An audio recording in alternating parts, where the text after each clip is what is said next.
Natanggal na siya sa sanga. Ooh. Ang dami naman niya binigay sa akin na balimbing. Sabi ko dalawa lang.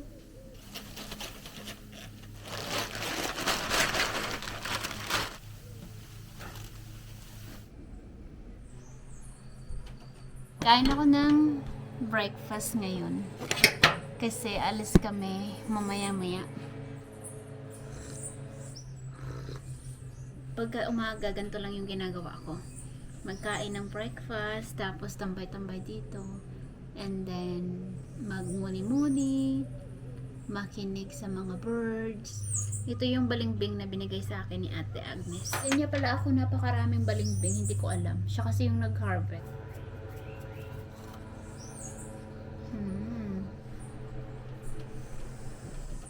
Egi, egi, egi, egi.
Ayaw ko na siyang bilhin kasi super haba ng pila. Ito sana pipilin ko. Yung mga jar, yung mga lagayan ng pagkain sa ref. Kaso, ayaw ko mag-antay. Pero hindi ko alam kung bakit palagi ang haba-haba ng pila dito sa Burlington. So, pupunta na lang ako sa ibang store. Grabe guys, sobrang lakas ng ulan. Buti na lang nakauwi kami ng maaga.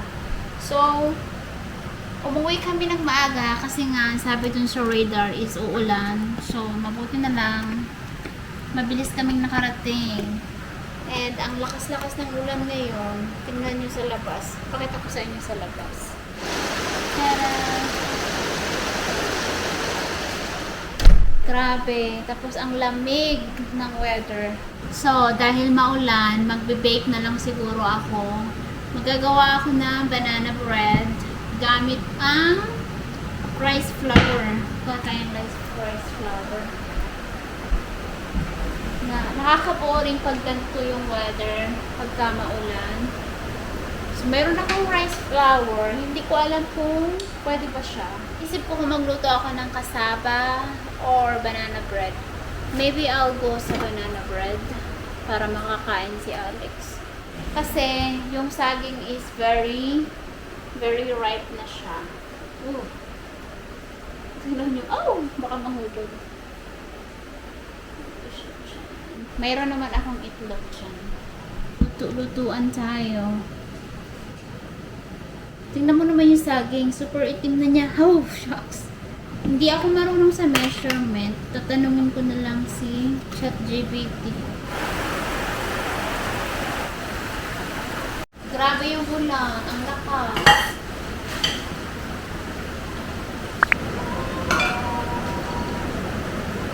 Lagyan mo siya ng ng glutinous malagkit para siya sticky.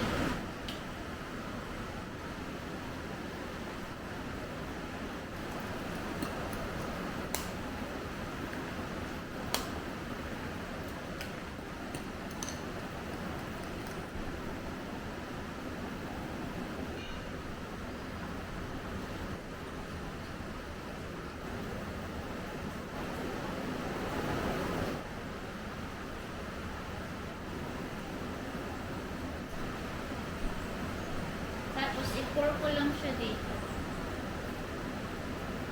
Heavy! So, dito ko na lang siya i-bake. Oh my gosh. Wrong. It's too big.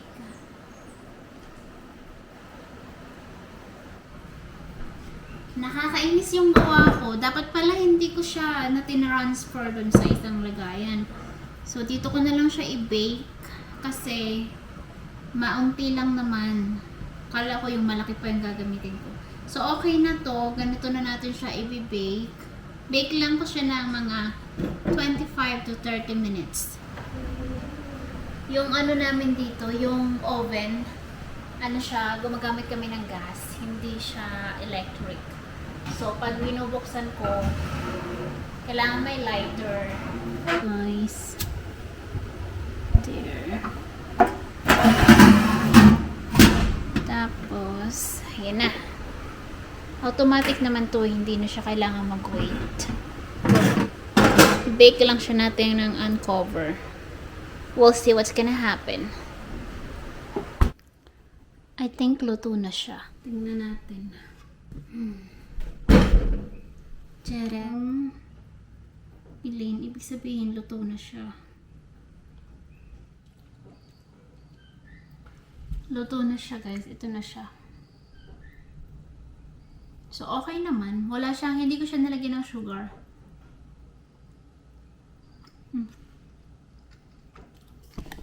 Ang sarap niya. So, galing ako dun sa baba sa building. Yung malunggay ko na pinatutuyo, tingnan nyo, hindi ko na siya itadry kasi umuulan and natatakot ako baka mabulok siya or magka-moldo or something. So, ilalagay ko na lang siya sa freezer. Okay. Try it.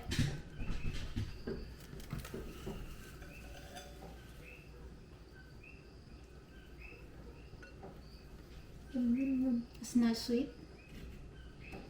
I didn't put sugar in there. Just banana. There's no sugar. Good enough. Was it good? Hindi niya marinig yung boses niya.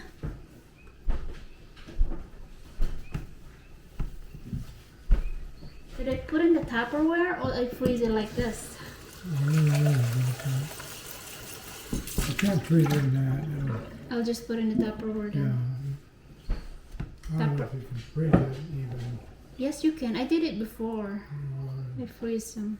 Put it in a freezer in a bag and try to get the air out. We don't have any bags. This one is fine.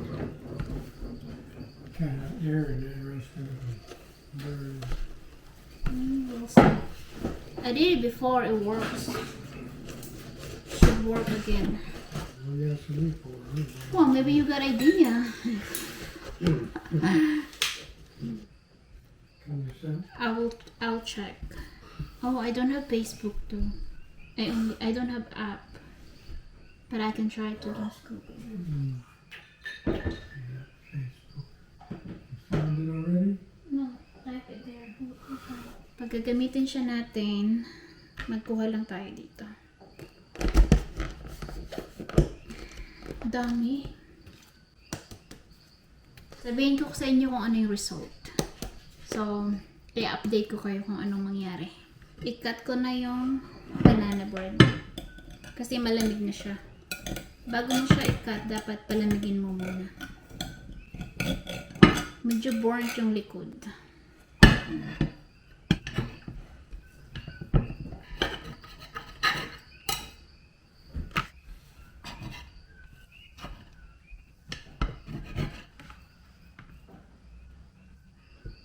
It's a lot.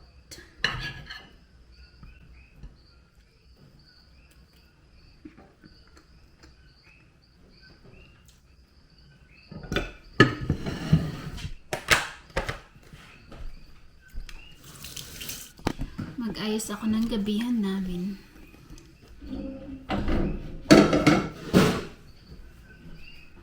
Stove.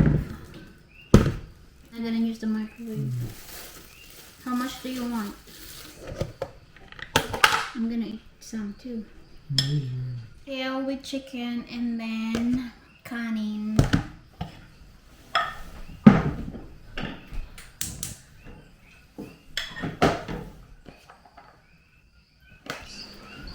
Tingnan nyo ang weather. Umulan almost all day. But that's only government debt. That's just part of the loans. 1.6 trillion. You got all the Hundreds chickens? of billions. It has bone. You're not gonna eat it. What's the trouble, eh? There's more chicken than with the bones. 200% debt to China. The Dutch Republic collapsed at You 2. don't Give eat. me rice. Britain lost You don't eat chicken with bone. 30%. America is at debt, just interest. And how do we fund that? 760 billion. They've sold over 3. BlackRock, the world's largest asset manager, gradually. And suddenly, countries start settling trade in other currencies. Ukrainian yuan. India and BRICS-aligned countries building infrastructure to trade without its vertical. The Fed will face an impossible choice. Raise interest rates for years, stop